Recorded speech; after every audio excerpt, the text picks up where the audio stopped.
Michael, that still remains in place, though, the 2-week quarantine here in the UK when you return from overseas.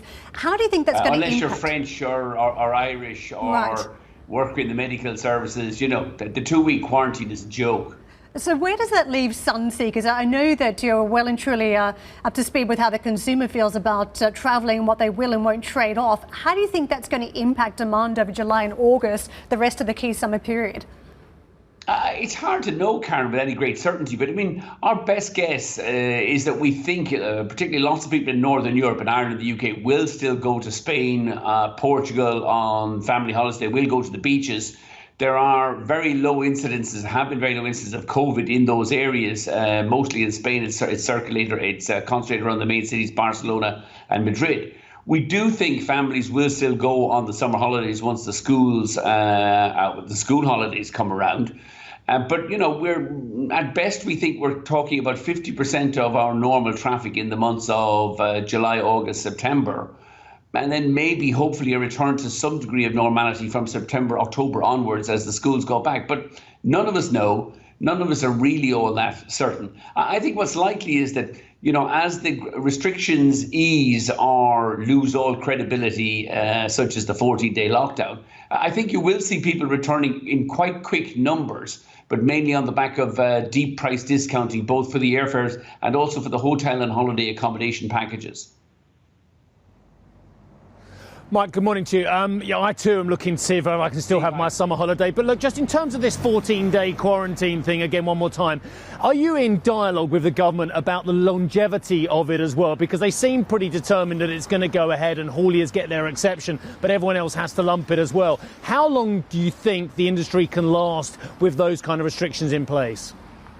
I mean, I don't think the industry can last very long. The industry won't go back flying with those kind of restrictions in place. I mean, and the problem, yes, we're in dialogue with government, but government have no idea what they're talking about. You ask senior government ministers in the UK to define what the 14-day isolation period will be, they can't.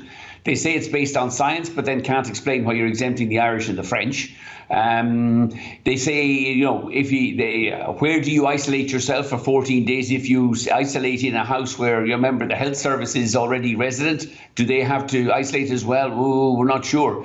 They are making this stuff up as they go along. And the reality is, I mean, face masks, as have been demonstrated in Asia, if both a COVID sufferer and a non-COVID sufferer are both wearing face masks, you reduce the likelihood of transmission by 98.5%. The way to get economies back moving here now, I mean, we're only talking about going back flying on the 1st of July, so we still have another 5 or 6 weeks of ease down restrictions. But we think things that have no medical basis, like a 14-day isolation, which exempts the French, or lorry drivers or health service workers, have no reality. I think people will largely ignore it. But remember, most people going on holidays in July and August are going to Spain for 2 weeks, are going to Portugal for 2 weeks. You look at the numbers in Portugal, the Algarve, there's almost no COVID. It's been mostly concentrated around Lisbon and Porto.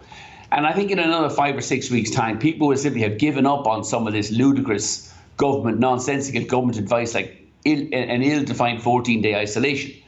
But the critical thing is, you know, I think they will travel. They will travel with face masks. It will be a different experience. Our crews and our passengers will be wearing face masks. But I think confidence will restore pretty quickly. And then numbers will be stimulated by very low-cost airfares and low-cost hotel and hotel and accommodation prices.